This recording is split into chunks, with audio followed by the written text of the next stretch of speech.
Since we are Christians, and before we do anything, we always communicate with God. And I'm saying this with respect to all of you.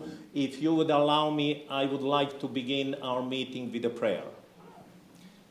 Dear Heavenly Father, we are so thankful that you brought us here safely. And I'm so thankful also that you created us in your image. And since you're our creator, you know what is the best for us.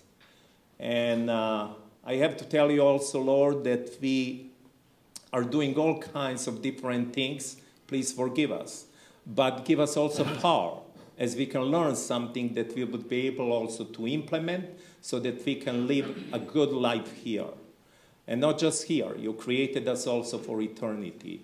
I'm so thankful that Mark Anthony is with us, and let it show, at least stir up something in us that we can change some habits with your power. Thank you. In the name of Christ I pray. Amen. It is my great privilege to introduce to you celebrity chef Mark Anthony. Amen. Let me just tell you a few things about him. Mark Anthony does cooking programs on 3ABN, worldwide television. He's doing weekly on the Smart Lifestyle TV. He's a chef for some of the biggest names in a show business. Jack Nicklaus, the golfer, Montel Williams, Jerry Brown, Eddie Murphy, John Jett, Real Speedwagon, Styx, and Journey. He has done those healthy cooking events in every state of this country. So one more time, thank you. Celebrity chef Mark Anthony. Excuse me. Yes, every state in the country, including Alaska and Hawaii. You'll have to forgive my voice today. A couple days ago, I was in Hammond, Indiana, and my voice just went away. And it's only happened 3 other times in my lifetime. And every single time it was over in California, in the Farm Belt, where they're blasting the pesticides. Exact same place every single time. So I'm wondering if there's something over there in that side of town or something that just got my voice. But anyway, I should do okay. It's much better since I got out of that area. But yeah, every state in the country, including Alaska and Hawaii. We've never charged anybody to attend either, which a lot of people charge for these events. And just by donations, that's the way we've been able to sustain ourselves. And doing them in a lot of colleges and hospitals and universities and things like that. And touring the country, I really get to see what a crazy, nutty, this is getting to be one upside-down world we're living in. My wife and I, we went to one of those Ross stores. I don't know, do you have Ross stores here? Yeah. Okay. They had a beautiful frame poster. I almost bought the thing. It actually said, "Never trust a skinny chef."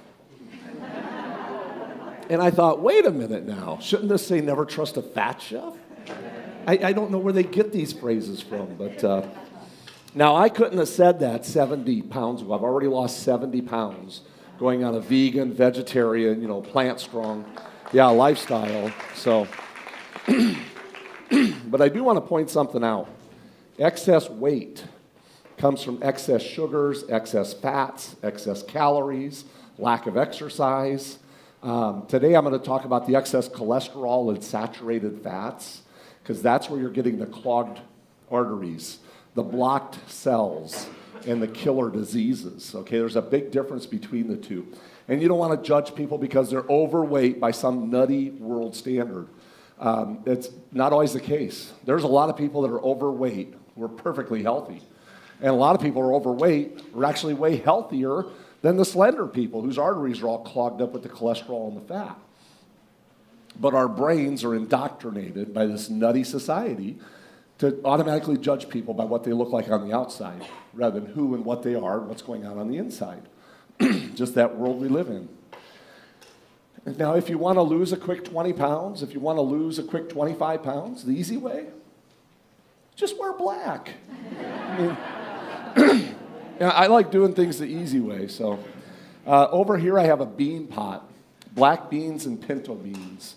Now, I brought this to a boil and then I shut it off. And you'll see it foam up. And then I just drained the water and filled it back up again. So that's your fast forward to soaking beans overnight. You can do it really fast just with hot water instead of cold water. And so it's about 3/4 full. We've got to get some flavor in here, though. So what I'm doing today, I've got onions, bell peppers, and carrots. Lots of beans you can use, lots of different vegetables. I like using the celery or jalapeno if you really want to kick it up a notch. Now, spice-wise, we've got some chili powder, cumin, garlic, onion, and salt. I'd like to share with you a little bit about cooking with ratios. If you learn how to cook with ratios, you're going to have far more success when it comes to your cooking. So what I'm going to do here is I'm going to put in 1 part cumin and 2 parts chili powder. Now, 1-to-2 ratio works really good for a lot of your Southwest cooking. I'm not making chili, though, okay? If I was making chili, I would actually double or triple, the amount of spice going in there. But it would still be that same ratio, see? Some people don't like a lot of cumin. So your ratio might be 1 part cumin, 3 parts chili powder. And you get to that ratio, and it'll work everywhere. We're going to do the same thing with garlic and onion. Just put in 1 part garlic and 2 parts onion. Measure everything precisely, okay? And I know what people are saying, too. They're like, why is he putting a bunch of onion powder in there? He just put a whole bunch of onions in there. The reason is because they taste completely different. Now, technically, there's 5 flavors to an onion. You've got raw, translucent, golden, brown, and dark brown. That's the 5 official flavors of an onion, and every one of them tastes completely different. And then your powder tastes totally different than the fresh. And we'll put a little bit of salt in there, and it should be good to go. Now, sea salt. I like pink Himalayan salt at home. We've got Celtic salt. That one works really good for me, too. Now, how many of you have ever used Bulgur Wheat before? B-U-L-G-U-R. A few people. A lot of people don't know this one. It's just a whole grain, Bulgur Wheat. It's cracked, makes it real easy to cook. Now, this is a ratio situation, too, because I've got 1 part Bulgur Wheat and then 2 parts of water. Kind of like rice. Just do that 1-to-2 ratio. And today, what we're going to do is what is called fusion cooking. If you don't know what fusion cooking is, that's where you take different cultures from around the world and you mix them together. Hawaii would probably be the #1 fusion capital of the world because people migrated from everywhere there. So since we've got a Southwest flavored bean pot, I'm going to take and make that Asian flavored on the Bulgur Wheat. So just add a little bit of soy sauce to it. Too much? Oh, she wants more. Okay. A little more. It's low sodium. Isn't that what people do? They get the low sodium and then just chug a lug it. These are big pots. I know my big pots up here kind of throw people off a little bit, but they're really big pots. So give this thing a stir. I guess I can tell you a little bit about myself. Don't try this at home now. I grew up in South Dakota, little town of 300 people, and I actually went to college up in Tacoma, Washington. And back when I was in college, I worked at about 100 different restaurants, and once I learned everything one restaurant was doing, I'd go to the next, even if it was less pay, because I just loved to learn what people were doing out there. And ended up going to check out culinary art schools, and I found out I knew more than the instructors did. So I never went to culinary art school. I've been offered jobs as a culinary art instructor at different universities, and ended up going to Las Vegas, Nevada. Got a job as a sous chef, and then at the age of 24 years old, I was the youngest executive chef ever of a casino in Las Vegas. 24 years old. My biggest event was 30,000 people for one event. Biggest series was 1.2 million plates of food in 9 days. This is the size of my dishwashing team. Yeah, I've got day shift, swing shift, graveyard. It'd be about just right for a slow day, so. And by the way, I do have all my fingers, too. Y'all want to know how to use a knife real quick? We got time, don't we? We're not going anywhere.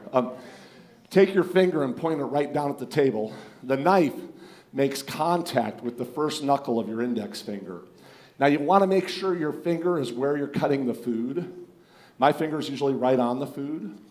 And you want to make sure that your finger's not up here by the handle. If it's there, you're just going to chop your knuckle off. And if your finger's over here by the tip of the knife will catch your finger, and you don't have stability. So it's just kind of right there in the middle. And now, as long as the knife never leaves contact with your finger, and the knife never leaves contact with the table, it's really impossible to cut yourself. It's when you start going airborne, you're going to have problems. So just calm down. Take one slice at a time. Pretty soon you have your range of motion, and then you can start lifting, and you get really fast. I got a video showing you how to do that, too. You can watch. All right, let's see how this is doing. This is already boiling. Came back really fast because I started with boiling hot water. So what we're going to do, we're going to just set this aside, let its own energy do the cooking, and in 45 minutes, we're ready to eat. So, and then right here, we're going to make cheese out of potatoes and carrots. Yes, actual cheese out of potatoes and carrots. Some of you may have had cashew cheese. I like cashew cheese, but the problem is those cashews are expensive right now, and they're really high in fat. This is actually about 1/4 the fat and about 1/4 the price, so you're saving money and you're eating healthier. So that's a good thing. Boy, that's a long shot for that trash can's a long ways away from me today. So anyway, back in Las Vegas, after my casino days, I started working for the federal school lunch program. And with the federal school lunch program, 2 properties, juvenile detention and a school. Not one single time did we ever get fresh fruits and vegetables from the federal school lunch program. Bags of eggs, blocks of cheese, boxes of meats, a lot of pre-made stuff. We had the pre-made grilled cheese sandwiches, just heat and serve, pre-made cholesterol, or chili dogs, cholesterol and cheese, cheeseburgers, burritos, everything. And we're forced to feed this to the kids, loaded with fat, loaded with cholesterol, and it hasn't changed much over the years. I did like what Michelle Obama was doing when she went in and really rattled some people around, and said, hey, we need to do something better for these kids. The problem is you did not have the intelligent people in those positions that knew enough about nutrition. Actually ended up becoming worse, a lot worse. So yeah, great intentions, but horrible implementation. In fact, I was up in Michigan last year. This is an article from the New York Times. Now we're talking 2011, so 8 years ago. Congress at that time voted that pizza is now a vegetable on the federal school lunch program. Yeah, pizza's a vegetable now. It's got tomato sauce. Lobbyists spent $5.6 million buying off Congress. And so I'm up in Michigan last year, public middle school, had about 100 people at this class in a public middle school. Expensive milk posters everywhere. I did a video for television. On their menu, they have pizza as the alternative meal every single day of the week. So your kids could now go to school and have pizza every day of the week. Tally it up as a vegetable. I don't know what's next, but I'm thinking maybe we could take those chicken nuggets and start calling those a grain, huh? Yeah, pretty soon all the kids will be vegetarians. Just recategorize the food. That's what they're doing. Anyway, I started working for Sodexo. I don't know if any of you know who Sodexo is. Largest hospitality management team on the planet. 500,000 employees. I mean, they're huge. I was an executive chef for them. My job was to open new hospitals. So they'd fly me into town. I'd hire the crew, train the managers, whatever it took to get that hospital open. Then they'd fly me off to another property, sometimes doing remodels. In between hospitals, I had 2 hospitals in Vegas that I was at regularly, and usually just take care of the doctors and the VIP stuff. Because a lot of times I'd just be there for a couple months and then off to the next hospital. But here I was pushing 320 pounds. I had a 48-inch waist. And I'm looking at myself saying, man, I got to do something or I'm going to end up being one of these people in this hospital. And all the doctors and nurses were telling me, yeah, you got to lose some weight. But they told me most of the people were in that hospital because of their diet. And it usually came down to the cholesterol and the saturated fats. And I told the doctors one day, I said, I'll tell you what, I'm going to go 40 days, no red meat. And they were like, yeah, go for it. So that's what I did. I went 40 days, no red meat. Now, the first 5 days was pretty rough. I was like, man, I don't know if I can do this, but I stuck to it. Pretty good about conviction. Next 30 days, I was fine. I had no cravings for red meat. And then all of a sudden, the last 5 days, I started craving red meat again. And I'm like, how is this? I just went 35 days without any red meat. Now I'm going to crave a hamburger? Closer it got to my 40 days being up, the more I was craving. It was like 1 day left. I was calling my friends saying, we're hitting the prime rib buffets, which we did. It's Vegas. I mean, we get all-you-can-eat prime rib for $4.95. But I couldn't figure out the problem. How, after 40 days, could I be craving red meat that much? And I figured out the problem. Well, actually, I figured out the solution, okay? And that is that we need to make sure that our minds are in control of our bodies instead of our bodies being in control of our minds. See, this is what's going on out there. People are giving in to their bodily cravings in more ways than one, but especially when it comes to food. They just give the body whatever the body wants, and then they wonder why we're so unhealthy. And we need to make sure the intelligent part of our body is making those good choices on a daily basis. And doctors were loving it. Dr. Prabhu, Suresh Prabhu from India, he came up to me and says, Mark, I won $100 off you this week. It's Vegas. They gamble on everything. But he told me, he says, you got to get off the milk and cheese. He said, that's the worst of anything. In fact, Farmingham Medical Studies. Was it Farmingham Medical Studies? No, Cornell. Wait, I'm in Cornell. Where's it, Cornell? Yeah. Sorry, Cornell University. They said if you're going vegetarian, so you're not eating any meats, but you're consuming milk and cheese, they said that's like going from 60 cigarettes a day down to 50 cigarettes a day. You're just not doing your body that much good. You're actually better off getting off the milk and cheese. Now, that's Cornell University's quote. So I told the doc, I said, I'm going to go all vegan, no animal products. And he was like, yeah, go for it. But this time, I did not put a block wall out there 40 days later. I said, I'm just going to get on this path and keep taking steps. Within a couple of weeks, I started feeling a lot better. Within a month, I was like, man, I'm losing weight, hitting a new hole in my belt loop. That's when I really started getting excited. I'd sit down with the doctors and pick their brains about nutrition every chance I had. In fact, Prabhu said, come in and get a blood test. So I got my blood test here, a little before and after. My before would have been a lot worse, but I was already getting healthy. But I'm going to give you the actual results here. I got 60 pounds difference in between these two tests. My cholesterol used to be at 263, probably well over 300, but officially 263. Now it's at 118. Triglycerides were at 274. Now they're at 91. HDL went up, LDL went down. H for higher, L for lower. My LDL went from 159 down to 59. Dropped 100 points. Everything on it was perfect. Calcium, 9.2. Actually on the high side. Doctor says, you're eating a lot of salads, aren't you? I was like, yeah, every day. That's where you get your calcium. Eat those greens. Most people are never going to have a problem not getting enough calcium anyway. It's extremely rare. And have you seen those commercials for Boniva? It's the osteoporosis drug. Yeah, and the lady in the commercials, she says, now make sure you drink lots of milk and eat lots of cheese. She's telling you to consume the food that causes the disease that she's selling you the drug for in the same 30-second commercial.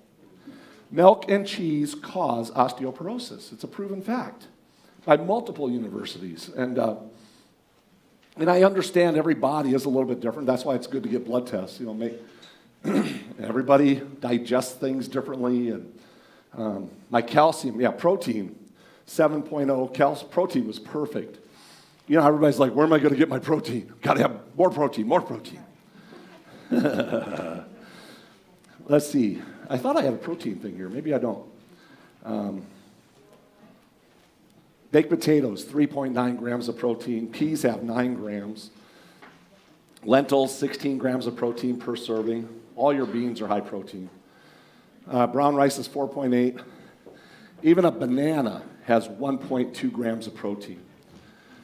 Nobody is ever going to have a problem not getting enough protein. It doesn't happen. Now, this book right here, New Revised Edition, Nature's Robots. This is the entire history of protein. Everything you can possibly imagine is in here.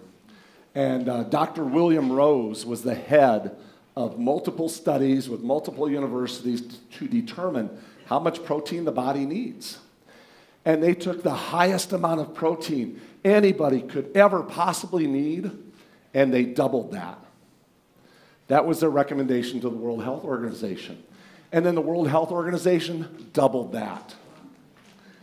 And it's right in the book, too. Now, if you go right to the World Health Organization's website, this is their statement. The average man needs 55 grams a day. The average woman needs 44, when it should be 11, according to the science, okay? But just according to their statement, 55 for men, 44 for women. National average in America is 120 grams a day. So we're almost 3 times the amount of protein we're supposed to be having according to their standards. And we're over 10 times the amount of protein we're supposed to be having according to the science. And now they know for a fact, too much protein causes kidney damage, and too much protein causes kidney stones. And ever since the last 60 years, when they have pushed this protein on people, kidney stones have skyrocketed. And now you cannot build dialysis centers fast enough in this country. And it's all mostly because of the animal protein. Now, the federal government even has a thing on their National Library of Medicine. They've known this for 25 years. Renal patients, dialysis renal patients that they put on low protein diets actually live years longer than renal patients they put on high protein diets. And they still put renal patients on high protein diets.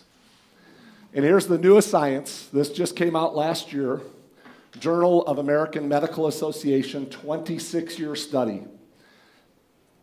High animal protein is positively associated with mortality, while high plant protein is inversely associated with mortality, even in people with multiple lifestyle risk factors. In every single case, animal protein's killing you quicker. Plant protein makes you live longer. So there's a big difference between these two proteins. Now look, I could give you all the science, but this looks like a very intelligent crowd that does its homework. I could give you all the statistics. There is mountains, especially the last 20 years, showing how a plant-strong lifestyle is by far the healthiest lifestyle on the planet, especially when you go whole food, low fat. But I got to get some salad. I got to get back to work here. I'm sorry. I'm going to make some salad dressing out of bananas. But let me just ask you the question, okay? What are the 3 nutrients, and we'll just take the top 3 nutrients that society's always telling you that you need more of? Well, it's going to be protein. Yeah, I gave you that one. Calcium. Yeah, and probably vitamin D. Oh, yeah, you need more vitamin D. You don't get it from the sun.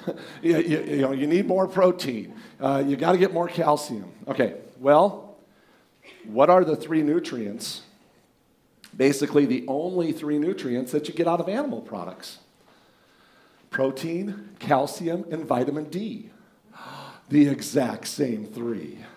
Now, isn't that a coincidence? And even though we have the highest consumption of animal products in the history of the planet, how can we still be the lowest on those exact same 3 nutrients.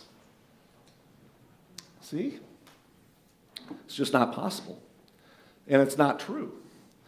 The reason we believe this is because we live in a fragmentized society. And as long as you hear things enough times, you're going to believe it. In fact, the better the lies are presented and the more often you hear it, the more absurd the truth is going to sound. And it's not necessarily that these people are lying, even though a lot of corporations hire ghost companies to lie for them or lie about their competition. It's just, I guess they learn from all the politicians or something, but, this is what they do. And I'll give you a perfect example. Just go to the grocery store. Everywhere you look on the grocery store, it's high in protein, fortified with calcium, vitamin D supplemented. I mean, it is everywhere. And our brains see this over and over and over and over and over. We think, oh, I must need more. There was a doctor on television last year, earlier this year, and he was saying, now you know you need more protein. I was like, more than what? I mean, what kind of doctor would diagnose you looking at a camera lens? Hasn't even seen my blood test. But he's getting paid to tell you this. And we hear it, so, and he's a doctor. Well, it must be true. I heard it on Facebook. That's where I get my news. This is the world we live in, though. So bananas. We're going to make some salad dressing out of bananas and brown mustard. Okay, now that's really silent. Thought you were going to like that one. All right, how about bananas and red wine vinegar then? Man, this is a tough audience here. Some people don't like vinegar, so you can always use lemon juice if you want. You can use both. Either way, works good. I'll do a little bit of honey in here. Doesn't have the animal protein in it. Just say when. Okay. And my secret ingredient today is going to be a shot of cumin. I know, this is really crazy. Woo! And that's just pairing. I'm doing a little essence in the salad dressing, and then you've got it in the entree over here. So it kind of works that way. Oh, I got to just add a couple drops of water to this, just enough to get it going. Just a couple drops of water.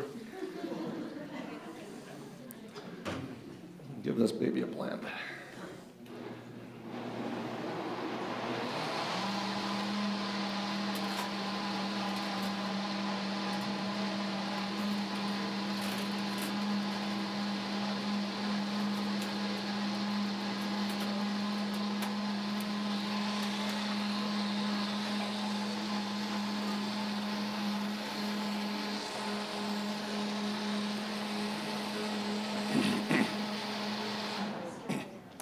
And just like that, salad dressing out of bananas. Does not turn brown. We've had it in the fridge for weeks. Of course, I teach concepts, okay? These ingredients is what you find in a lot of salad dressings, don't you? Exactly. So all I'm doing is using those bananas as a thickener. You can do this with any salad dressing. Take regular Italian dressing, put a banana in there, boom, you got creamy Italian. Kids don't like bananas, they'll never know they're there. So, yeah, works great. Okay. I got to get a closer trash can. Boom, got it. I got to finish my blood test, though, or I'm going to forget. I'm a little hypoglycemic and ADHD and a couple other things I can't pronounce. So. What? This without the drugs, too. Anyway, my glucose, 106 in the high zone, almost pre-diabetic. Now it's 83, right where it's supposed to be. And this type 2 diabetes is such a huge problem. I have it here. Oh, here, Journal of American Medical Association. 50%, put a line right here somewhere, 50% of the population in America is now diabetic or pre-diabetic. That's half of this crowd. That's an epidemic. But, and it's largely due to diet and exercise, except type 1s. But I'll show you how to reverse type 2 diabetes and how to prevent it. It's so easy to reverse type 2 diabetes in a matter of a couple weeks. Now, I went to the American Diabetes Association's website. Let's say you're all type 2 diabetics in here. 20%, boom, get kidney disease. 65% of type 2 diabetics, boy, that's a big crowd in here. 65% end up with permanent nerve disease and amputations. 65%, they're going to chop off your toes and then your foot and then your leg. 20,000 people lose their eyesight just from type 2 diabetes. 75% die of heart disease or stroke. And the reason I point this out, I'm the youngest of 6 kids. All my brothers and sisters are 300 to 400 pounds. I have 2 brothers over 400 pounds. My sister died at the age of 54 from cancer. And my parents fed us bacon and eggs every morning. Hamburger helper, hamburgers, ice cream, milk, chicken, cheese, big cinnamon rolls with the butter every weekend. Had to have those. Lots of sodas, lots of chips. I mean, we just so unhealthy. And so I'm really thankful God showed me a better way to eat. And now, the one thing I was low on, just because I like to be thorough, was B12. Yeah, I was low on B12 at 329. So 250 is rock bottom. So the doctor does have me doing a B12 supplement. And but I did homework. I love to do homework. Do any of you know who Michael Greger is, Dr. Michael Greger? I was his opening speaker last year. I don't know if you see me on television, but I've got a stack of jeans this big in my closet that have been there for 30 years. Size 36-inch waist pants. They still have the price tags on them. The Levi's were $7.95. That's how long they've been up there. And I wore those jeans to that opening when I was the opening speaker from Michael Greger. Yeah, so that was kind of fun. But anyway, so I'm at the whole conference, and I'm finding out that 50 years ago, 75 years ago, nobody had B12 deficiencies like they do today. So my question was, well, why do we have, even vegans and vegetarians did not have B12 deficiencies back then? So my question was, why? And I found out that it's because we're just washing our food too much. Yeah.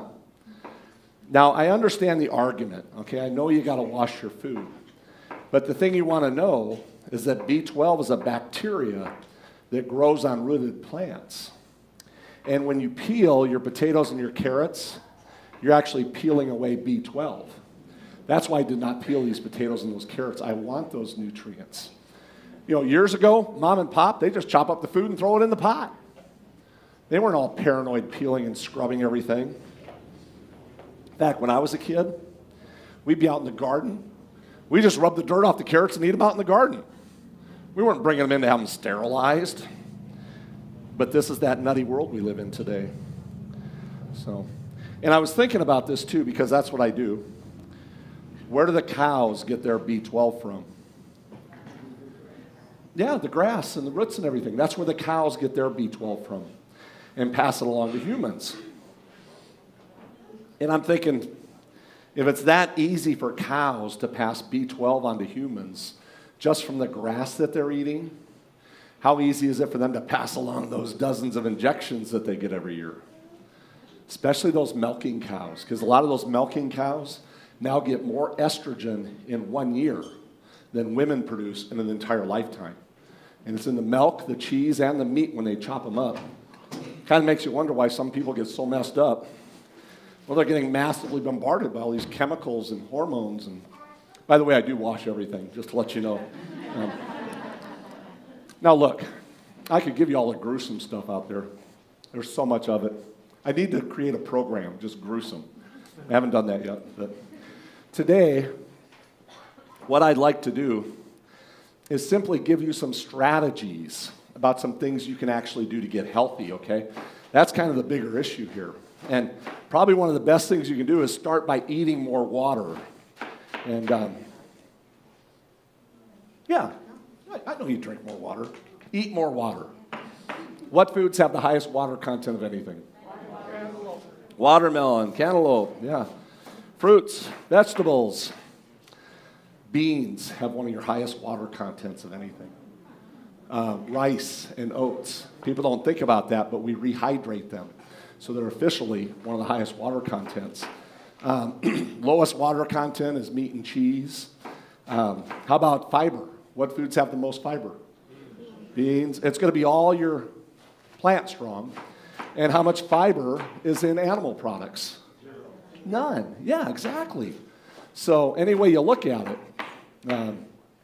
The other thing I do is make sure that I have my biggest meal for breakfast, a smaller lunch, and a smaller dinner. And society is doing the exact opposite. They do the smallest meal for breakfast, a bigger lunch, and a bigger dinner. And you actually eat way too much food that way. Here in America, we just eat way too much. And if you have your biggest meal for breakfast, you're going to eat less throughout the day. Now, if you eat less, it's going to save you a lot of money because you're eating less. And you're going to save a lot of calories because you're eating less. The other nice plus about your biggest meal for breakfast, you're going to have more energy throughout the day. Let me tell you, I have more energy now than I did back when I was in my 20s. And when you have more energy, you're more active. When you're more active, you're burning more calories, once again helping weight control, but it also gives you a better muscle tone and ligaments and joints. So it really helps give you a healthier longevity into your older years. So it's like a win-win in every way, shape, and form to have that biggest meal for breakfast. What do you do for breakfast? Lots of healthy carbs. You got to eat more carbs. I mean, these people that tell you stay away from carbs, they don't have a clue what a carb is. But there is a difference between complex carbs and simple carbs, okay? Eat the potato, not the potato chip. You know, once those carbs get processed, your best 5 carbs to eat is your beans, your rice, your oats, your whole grains, and your potatoes. That's like called the fabulous 5. And now my brother Paul, he had a cholesterol level of 1,000. Had a heart attack, went in the hospital. They put in a stent. Next morning for breakfast, they gave him bacon and eggs. Now, he weighs 400 pounds, and he's had 2 heart attacks. So I went over to see him, and he had a cholesterol level of 900 when I got there. 3 weeks later, going all vegan, plant strong, his cholesterol was down to 300 and change. He felt better. He was like, wow. And I had lost like 50 pounds at the time. And he's like, I can't believe this. And it's been 6 years for him now. He's got his cholesterol at 170, and he's lost over 100 pounds. Now, what I did for him is what you all need to do, and that is get your kitchens designed for success. Look, if everything in your kitchen is unhealthy, and you bring home a carrot, how long is it going to stay in the fridge? Maybe turns to rubber, you know. You'll moldy or slimy, right? You'll put it in those drawers down below where good intentions go to die, right? Yeah, I know, the little caskets that you open up and see if something's alive in there. Yeah, I'm sure there's something growing in there, but maybe something you shouldn't be eating. And you want to wash your food before you put it in the fridge. Why are you going to put dirty produce into a clean refrigerator? If you do that, your brain is going to be saying, oh, I don't want to mess with it. I got to wash it, and I got to cut it, and I got to clean it, and I got to prep it. And oh, wait, I got potato chips. That's what your brain will do. Or at least if it's washed, prepped, and ready to eat, then your brain is saying fast food. I can just grab and go. See, we live in a fast-paced society. We want our food now. So when you prep for days, weeks, even months ahead of time. Do big batches and freeze it where you can pull out portions at a time. My brother's refrigerator looks exactly like a salad bar. Ours does at home too. We've got trays that come out and everything's all, cut up, and we can make salads in 30 seconds flat. I showed him how to make hummus without the oil. tofu egg salad, chickpea salads, things. Make wraps in 30 seconds flat because your refrigerator is set up for success. And I also created him an oatmeal station. Everybody should have an oatmeal station. In fact, my oatmeal station at home is so cool. Take a couple of the biggest doors you can find. I have 3 doors now. And on the top shelf, I've got regular oats and quick oats and steel-cut oats. I've got grits and cream of wheat, hard red winter wheat, and brown rice. That's in my oatmeal station because I do crock pots with that overnight. Got some homemade granolas. My wife called me today. She just made pumpkin granola because it's the season. And then on the next shelf, I got containers like this, just real airtight ones that raisins and craisins and dried blueberries and almonds and pecans and walnuts, ground flaxseed and wheat germ and hemp powder and coconut flakes and just all these fun toppings. The next shelf, I got spice jars. Even though I have a spice carousel in my house, in my oatmeal station, cinnamon, allspice, nutmeg, apple pie and pumpkin pie spice. I've also got sweeteners in there. Brown sugar is not health food, okay? Don't let people tell you that. Honey, maple syrup. I've got stevia is my favorite. Stevia, 17 times more powerful than sugar. So you really got to be careful. It's usually got a spoon or the eyedroppers in it. So don't overdo it on that or it won't taste right. But lots of different xylitol, and there's coconut sugar and dates. I got ground up dates and ground up date sugar and things like that. That works pretty good. And if you want to make oatmeal really fast, take any bowl, fill it about half to 3/4 full of oats. Except you cannot use the steel-cut oats if you're going to do it the quick way. You have Aldi stores here. I saw an Aldi store somewhere. They have quick steel-cut oats. Yeah, quick steel-cut oats. Price is right. And you can use those. I usually use all different types of oats. Type 2 diabetics, steel-cut oats takes longer to release its energy throughout the day so you don't get those spikes like you do from regular oats or quick oats. So anyway, put whatever oats you want, whatever sweeteners, toppings. Just hit it with boiling hot water. You give it a stir. You come back 5 minutes later, and it's ready to eat. No microwave messes, no dirty pots on the stove. Kids can come home and make a healthy snack. They got just a fun station there to create whatever they want. So it works really good. Yeah, that'll do good. I've got videos, too. If you go on my website, I've got videos showing you exactly how to set up your kitchen and your oatmeal station and everything. So, now my other brother, Wayne, though, he's not that interested in getting healthy. He weighs 400 pounds, but he owns a cattle farm in Wyoming. So he's not that interested in getting healthy. My wife and I went to go see him. He's got a feed truck, and he goes around the side of his house. And when those cows hear that feed truck, boy, they come running over. And my wife and I, we're like jumping back from these big animals, They move pretty fast, too. But my big brother, Wayne, he just goes and gives those cows a big hug and kind of wrestles with them and scratches their ears. He's like, "Hey, little cow, how you doing?" He kind of talks to them, like pets to them. Well, until he decides which one he wants to eat, That's what he does. He chops them up for an assisted living facility that he has.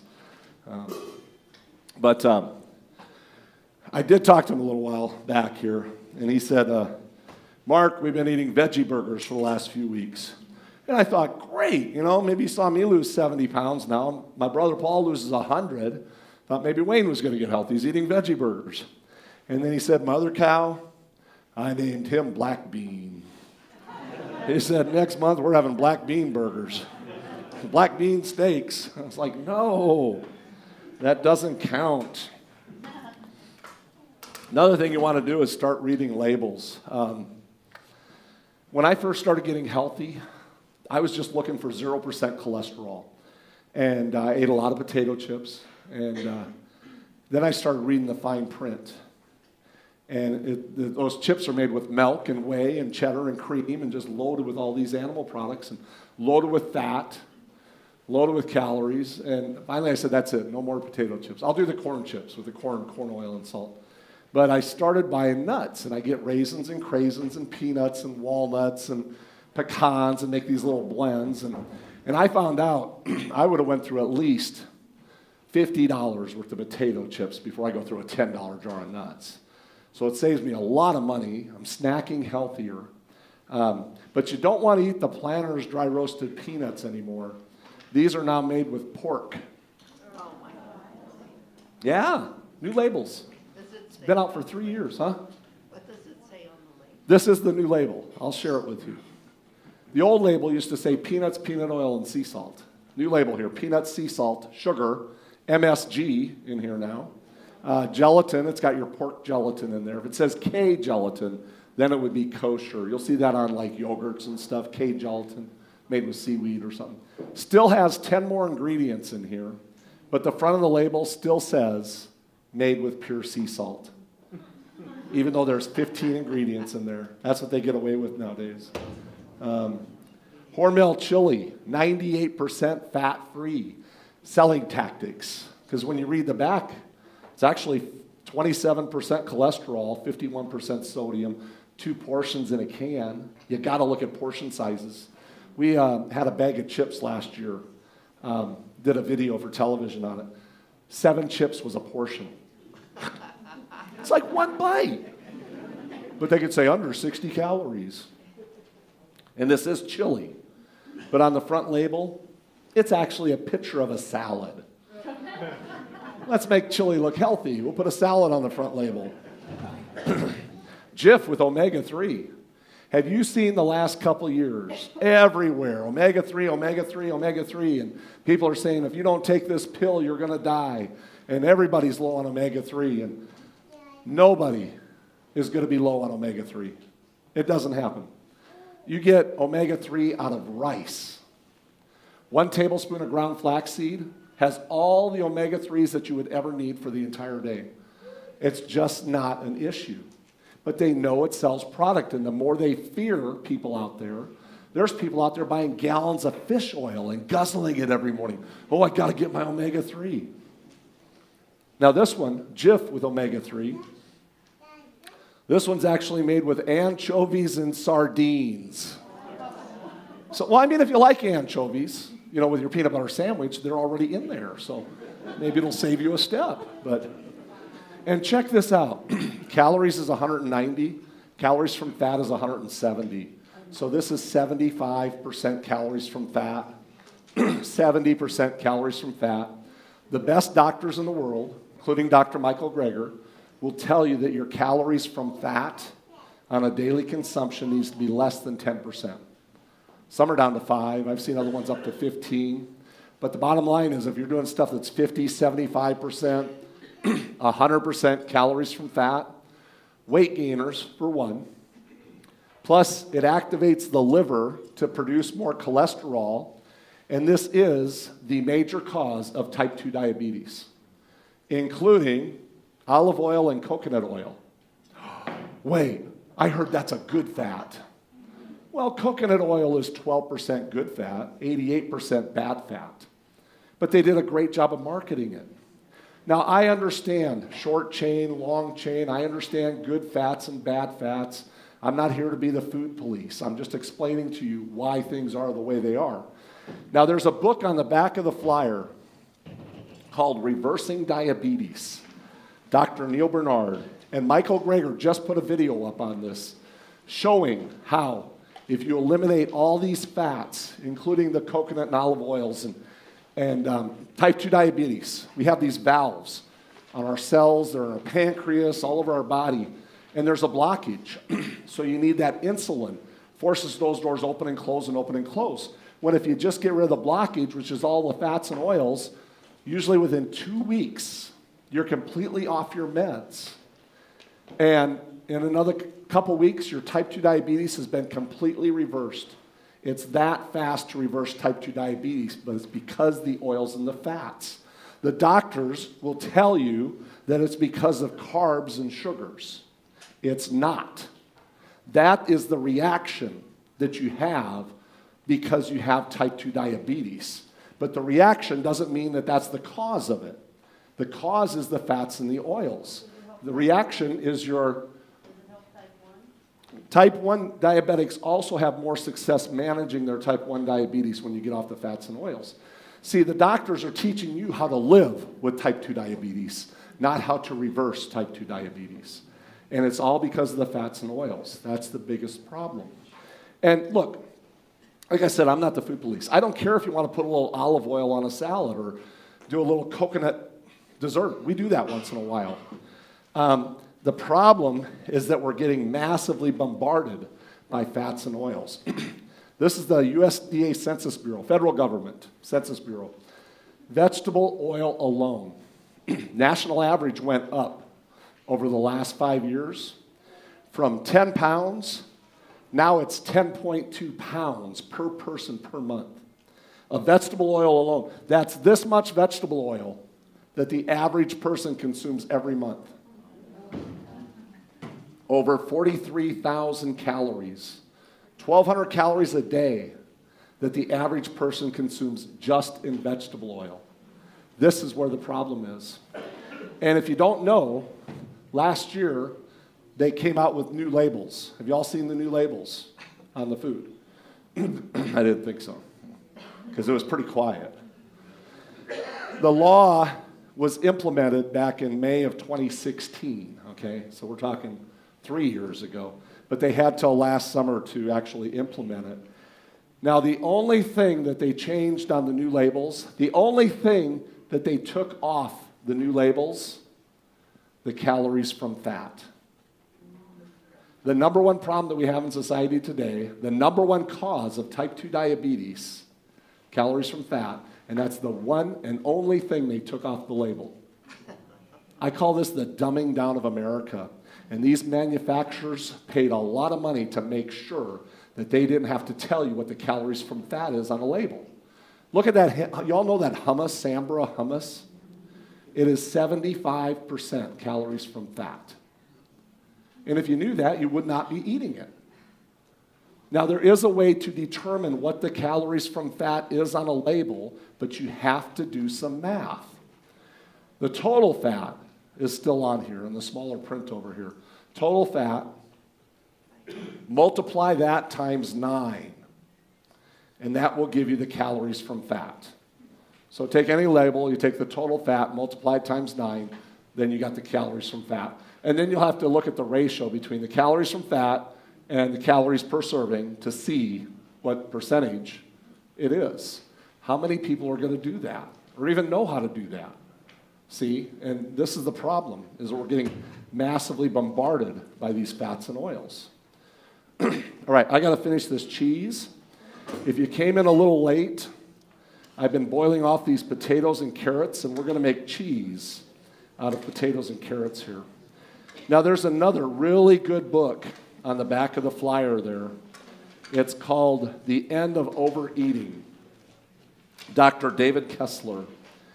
He was the head of the Food and Drug Administration. Double doctorate, real genius guy. He was busting people for doing illegal stuff. He found out that the manufacturers of food hire scientists to find out how to make this food as addictive as possible. That's why you ever eat something, you put it away, and within 30 seconds you're opening it up to eat more. Specifically designed for addiction. That's why these labels are so manipulated now. And in his book, he shows where all the fast food restaurants hire scientists. Even a hamburger bun alone in McDonald's, specifically designed for addiction. Just the bun alone. And Applebee's, I got to quote the book properly.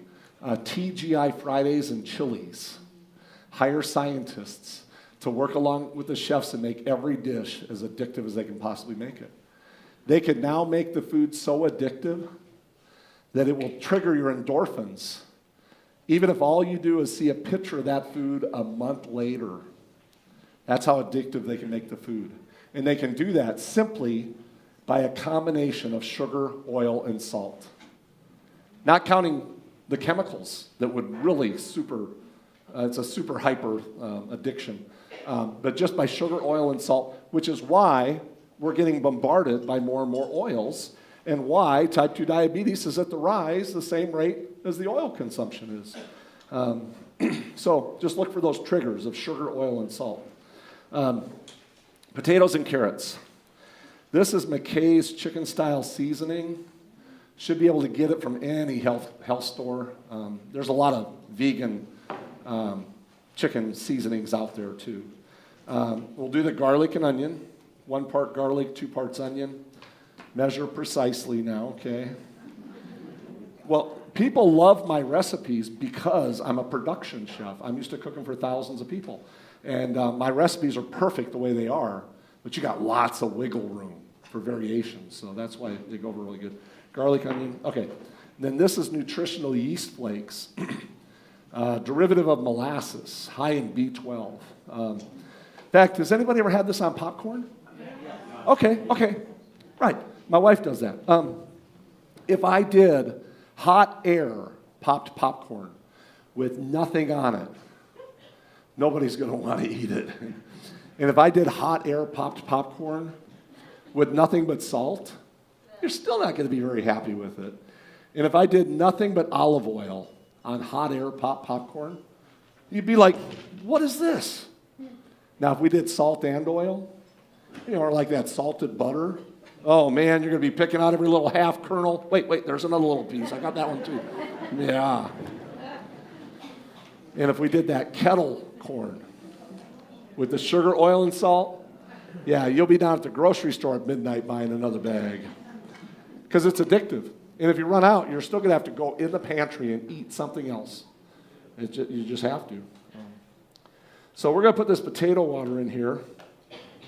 I try to get this just about level. Try to mix it up here a little bit. You don't want to put in too much water, get it too thin, but we'll try it there. If I have to add a little more water, I can. And after you've done it a couple times, you have it done. It takes about a minute to blend here, too. So.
Now, just like that, we made cheese out of potatoes and carrots. Now, this cheese has some specks in it, little brown specks, because I did not peel the potatoes and the carrots. I was actually at my sister's house, and we peeled all the potatoes and the carrots, and then it looks exactly like that cheddar cheese for nachos, and none of them knew that it was not. So you can use this for queso dips, green chilies, salsas. If you freeze this, when you thaw it out, you'll see some water separation. So you just kind of squeeze the water off of it, reheat it, and then you'll have to reblend it, or just take an immersion blender. I take just a wire whip and just whip it. If you refrigerated this without freezing it, and we've had it in the fridge for a couple of weeks, it's very durable. But if you just refrigerate it, no freezing, when you go to reheat it, it will melt right back down into cheese, and you don't have to whip it or anything. So it works really good that way. Yeah. Can you repeat the things that you put in there other than the potatoes and carrots? The menu's right on the flyer. Yeah, I've got that one right on the flyer for you. Now, we use that, too, for soup bases. Potato cheese soup, broccoli cheese soup. Macaroni and cheese, you just take cooked macaroni, add this to it, you're done. The steam pot right here, we'll do steamed veggies of every different type and just plate it up, put the cheese over the top. We do that for breakfast. Have your cabbage and potatoes and carrots and beets. And my wife loves to buy beets, 25 pounds at a time. That's the way we buy a lot of our product, is in big volume. Bulgur wheat, 45 minutes later, perfect. Ready to go. So what you would have here is your bean pot. Then you've got a little Asian flavored Bulgur wheat topping, which I should have had more in there. And then this would be called a 2-component soup, which 2 components means you get $20 for it in a restaurant. That's all that means. 3 components, you get 25. If I take an edible flour, we get $30 any day in Vegas,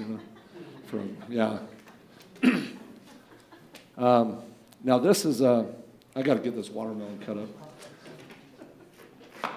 Watermelons are almost gone for the year. My mom would be so thankful. She hated bringing those watermelons home from the grocery store. We used to have to carry our groceries home. So she always had an excuse like that. She was like, oh, they're so expensive and they take up so much room in the fridge and they're so tough to cut. And I was like, come here, Mom, let me show you how to cut a watermelon. Now, you'll notice anytime I'm cutting, I get rid of whatever I'm not going to serve. So the only thing left on the table is what you're actually going to consume. And it just makes it manageable, cleaner, faster, and more efficient. But we can slice this in half and then really start breaking it down. If you want to get some fine trimming right now, you can. But then all you have to do is slice it sideways like this. So we're going to do a couple slices like this. Of course, if you're going to do this at home, don't put your hand on this side, okay? Keep your hand on top behind the knife so you don't go slicing your fingers off. And then you just do checkerboards on the top. And you can make these checkerboards as big or as small as you want, because then you're going to go this way. Just like that. In literally 1 minute, you got your entire watermelon cut up. Easy enough for you? I should have been a cook. Watch, Pastor. Next time you have a fellowship meal here, you're going to have like 70 people all bringing watermelon. He'll start having watermelon restrictions. Okay. Long shot. Boom. Not doing too good on that basket over there. I got one more book here for you. This one's called Counsels in Diets and Foods. Got a lot of tidbits of knowledge in here. Cooking may be regarded as less desirable than other lines of work, but in reality, it is a science in value above all other sciences. I didn't know I was a scientist, but I do study the science of it. I really do. Thus, God regards the preparation of healthful food. He places high estimate on those who do faithful service in preparing wholesome, palatable food. And the ones who understand the art of properly preparing food and who use this knowledge are worthy of higher commendations than those engaged in any other line of work. So if you're doing the cooking at home, you just got a raise. Think about it. Biggest meal for breakfast. You're eating less throughout the day. Saves you money. Breakfast is the least expensive meal of the day, isn't it? Go out for lunch, it's more expensive. Dinner's like way more expensive. So you might as well have your biggest consumption during the least expensive items to consume. If you're eating the healthy carbs like you're supposed to, beans, rice, oats, whole grains, potatoes, those are the least expensive of anything. Carrots, and this whole thing, the carbs, there's just so many healthy carbs out there. I'll go over that in a minute here. But you're going to save a ton of money. And that's not counting all the medical bills that you're not going to have, all the sick days that you're not going to miss. She continues, this is because it is so inseparably connected to life and health that cooking is the most valuable of all gifts. And the reason I point that out is what did the devil go after with Adam and Eve? Anybody know? Food? Apples? Yeah, appetite. Satan loves to go after the body because he knows first you get the body, then you get the mind, and then you get the spirit. And it's actually in that exact order, body, mind, and spirit. We've all heard that phrase over and over, haven't we? Satan goes after the body, even our kids' bodies, before they can make decisions. He was going after our bodies before we were ever even born. He's attacking the body. So all we're doing is simply reversing the process. When you start getting healthier physically, then you're going to start getting healthier mentally, and then you're going to have a better connection with God. It is all connected in such a mighty way. That was at Farmingham that I was looking up before. Farmingham Medical Studies. They did studies and found out that when people go plant strong, get that animal fat off your blood cells, then you get the right amount of oxygen in your blood. And that's your detox every day. When you have the right amount of oxygen in your blood, it filters out all these harmful particles on a regular basis. And we're getting bombarded by pesticides and chemicals every day. I mean, so you got to have the right amount of oxygen in your blood to filter this garbage out with. And then they found out if you get that animal fat off your brain cells, you actually end up having far higher brain activity. Now that's their quote. My quote, it just makes you smarter. And we just need to make better decisions, okay? Make better decisions when you go to the grocery store. Make better decisions when you go out to eat. I mean, I go to Taco Bell. No cheese, no sour cream, Fresca menu. Subway has veggie subs. A lot of times if I've got a fast food restaurant in a grocery store, I'll just hit the grocery store. I just hit the produce aisle. I'm in and out in 5 minutes. It's faster than a fast food restaurant. If you're traveling, like I do, towing all over the country, you have got to be prepared. Truck drivers, be prepared. Have your cooler with you with what you're going to eat. First of all, it's going to save you a ton of money. And if you're not prepared when you travel and you get hungry, you will settle for whatever's at the next exit. That's the way it is. So just be prepared when you're going somewhere. Plan ahead. So anyway, we're going to take up a donation here. And just to let you know, your donations do more than just cover my food cost. My traveling expenses are actually way more. That's my biggest. Trailer number 3, van number 4, gas. I go through a lot on that. And plus my cooking shows on television. We're on actually 5 different networks now. They're nonprofit organizations, so we don't have advertisers. For some reason, Kraft Foods will not they won't support us. I don't know why. So, we just, Kraft Foods wouldn't do anything for us. So you get to be my sponsors for all these cooking programs. But we were going to do a drawing first, though. We got to do a drawing. Let's grab those tickets, because we're going to have a drawing to see who's going to do the dishes. And I got lots of drawings, too, so we're in good shape today. There is one lady who's still feeling Okay. I have 11 drawings today. I stacked the deck because I knew there was going to be a lot of people here. So, anybody can draw names, and we'll just run them around. Let's get another helper up here to help run these.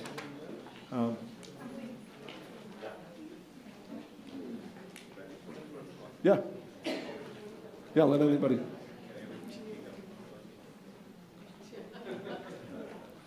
Kisha Hearn. Okay. Now, this is my first, it's a little Inspirations pocketbook. So you can keep going. I got lots of these. Yeah, you can dig deep, go anywhere you want. Anna Pardish. There's Anna. Okay.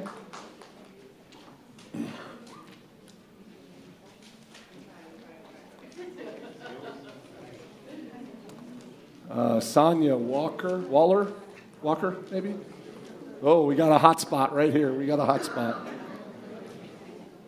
This is a DVD called The Cutting Edge. Patty Easton, Oh, really hot spot over here. And Pam, Outwick. Pam, I'll let you run that over to Pam. Okay. It's way over there. Diane Easton. Woo, what a hot area here.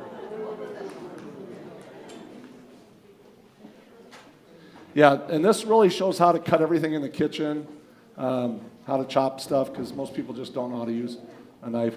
Olga Pearson. Okay. This is a fiction novel I wrote called Coma Talker. It's actually getting 4- and 5-star reviews now on the internet. Rod Anderson. Rod. Social Security number 113-425-845. Okay.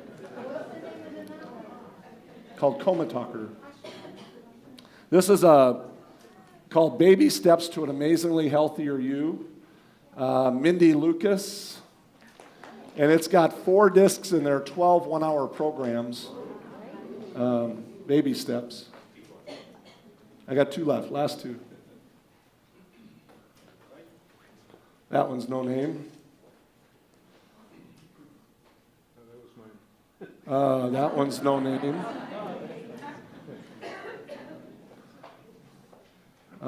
Is that Ryan? Barbaro? Rich. Yeah, Rich Barbaro. Okay. And I got one more left. And Lauren Didia? Lauren. Okay. Okay. Yeah, this is actually my gluten-free, soy-free, corn-free, sugar-free, calorie-free cookbook. So you should like that one. Of course, there's no recipes in it. Come on, calorie-free? But it's got some notes in there, and then you can put recipes in it. So, and then, just 1, 2. Let us give a big hand for Mark Anthony.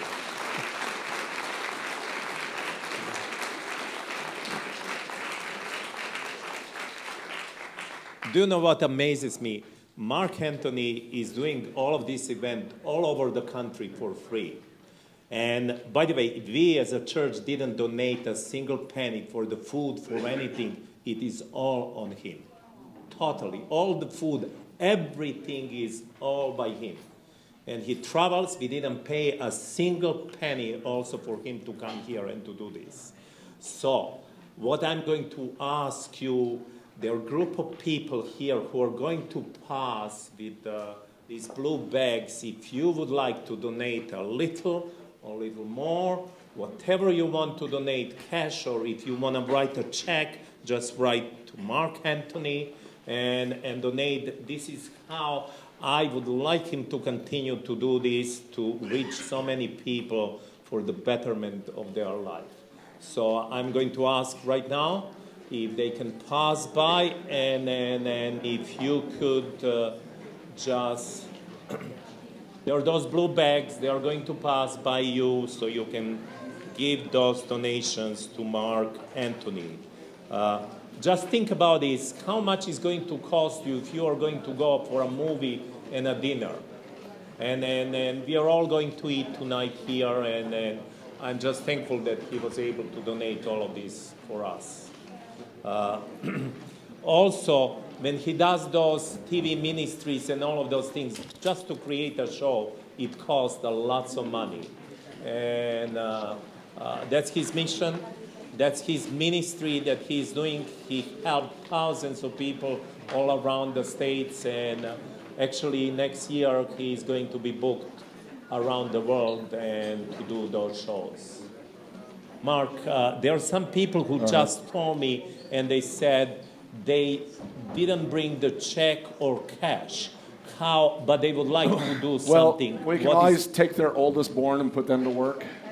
My website's got a donate button, of course. Okay. And then I do have some room available next year to possibly come back and. That would be great. Are you perfect? I just want to recognize while this is passing, Mr. Vadim well known to Chicago Veg Society. Give him a hand because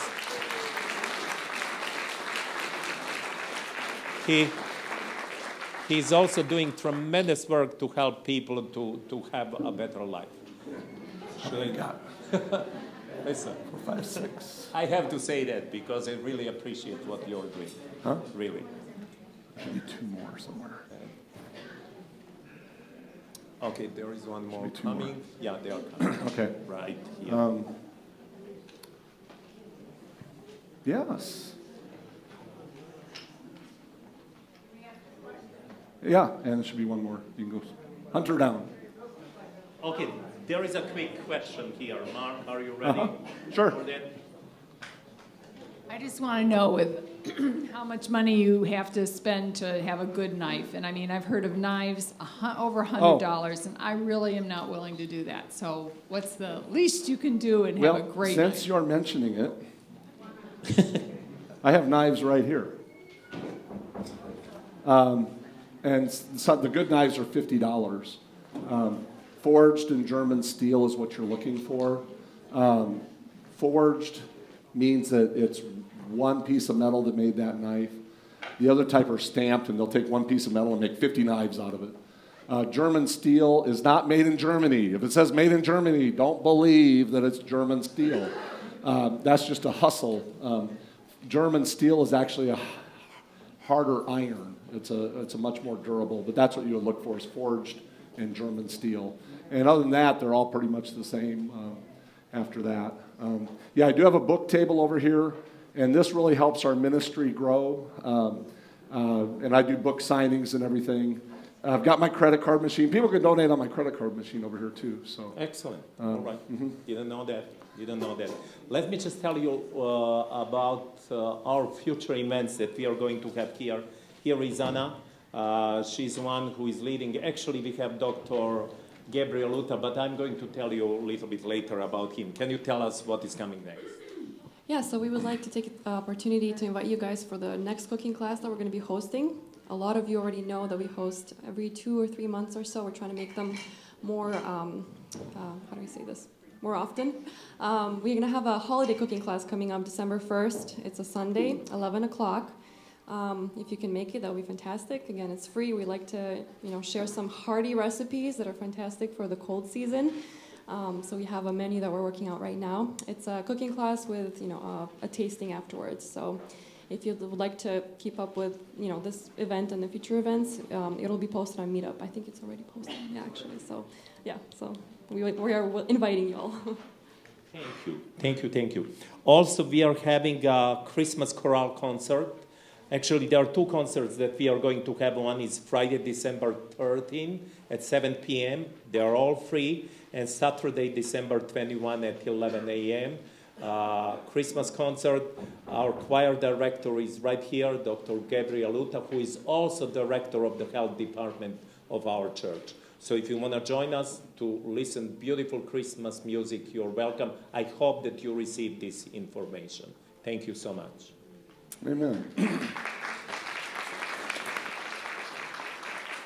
Yeah, I try to tell people, stick to those whole natural foods. I kind of think of it as tunnel vision myself. If Jesus is at the end of your tunnel, you do those things to get closer to him. Read more, study more, pray more. It's the same thing with your health, okay? You go through these steps, and if you tunnel vision, if you look at the end of the tunnel, you can't really see much over there. And once you get to the end of the tunnel, everything in front of you is crystal clear, and all that earthly dirt is behind you. So it's just a stepping process. Keep taking steps. Be consistent. Be persistent. Take as many steps as you can, as fast as you can, and eventually you'll get there. Really, what we need to do is we simply need to train our body. Or actually, what we need to do, we need to retrain ourselves because we were not trained right the first time. And once you get your bodies retrained into the way you should have been eating all along, I mean, I look back, I can't believe I used to eat the way I used to eat. And it's just that stepping process. Just take steps. And it's amazing. And just to let you know, we just got a letter, an email from this, name's Alex. I don't know if it's a man or a woman yet. They were in a hospital in California getting ready to get their feet chopped off from type 2 diabetes. And Melody Prettyman and I were up on the television out of the hundreds of channels they could have picked. And we just so happened, I love that, just so happened, we were telling people how to reverse type 2 diabetes on the program. And that person decided that they were not going to get their feet cut off that day, and they got out of that hospital, changed their diet, got rid of all the oils and the fats. 6 months later, went back to those doctors, and they said, we don't have to chop off your feet. You've got feeling in your toes and on the bottom of your feet. We don't know what you're doing, but keep doing it. So, yeah, I mean, it's amazing how fast the results can be. Look, if you're healthy now, get out there and share it with people. Most people just don't know where to start because there's this massive amount of false information that's flooding the internet, and all they need is somebody to walk with them and talk with them and show them the real articles and the real science from the real doctors like McDougall and Caldwell Esselstyn and Neil Bernard, and I mean, the list goes on and on and on. And the science is out there, and the statistics are out there. And if you're not healthy now, and you start making changes, let me tell you, people are going to see that. And they're going to be like, wow, what have you been doing? And then you can be a serious inspiration to your neighbors and your coworkers and your friends and family. And they're going to be like, yeah, I can do that too. And sometimes that's the motivation you need, is to get healthy for the ones you love, so that they, can follow along with what you're doing. So we're going to have a buffet line coming right through here. And I do have a room right here. So if you need a table to eat at, I've got kind of like a handicap access tables, because some people actually need a table to eat at. We've got that available there. And we can always use the registration table back here as well, if we can clear that. But what we're going to have to do, I'll have to get some volunteers to help serve. And I've got to take this first row first. So you would be like the first person in line, because we're going to have all of you lined up over here, and then every one of your rows is just going to exit this way. So the second row would exit, and the third row would exit, and that way we've got a good traffic pattern. Otherwise, it'll be a bottleneck somewhere. But I think I'll have a prayer over the meal, and then we can start serving. So, amen. Heavenly Father. Just one more thing. There is also a table on this side. Okay. If somebody would like to go and sit there, Okay. there is a table for about 8 people. About 15 people can be inside. Yeah, okay. Sorry. Amen. Heavenly Father, we thank you. We thank you, Lord, for bringing us all together, and we thank you for the food you provide in nourishing our bodies. We just ask those blessings to keep us healthy, not just physically, Lord. We want to be strengthened mentally so we can spiritually be closer to you, which really is our purpose, to learn more about this amazing love that you have for us. We just pray so many thanks in Jesus' name. Amen. So we'll get some volunteers up here, and I think we've got a couple already, don't we?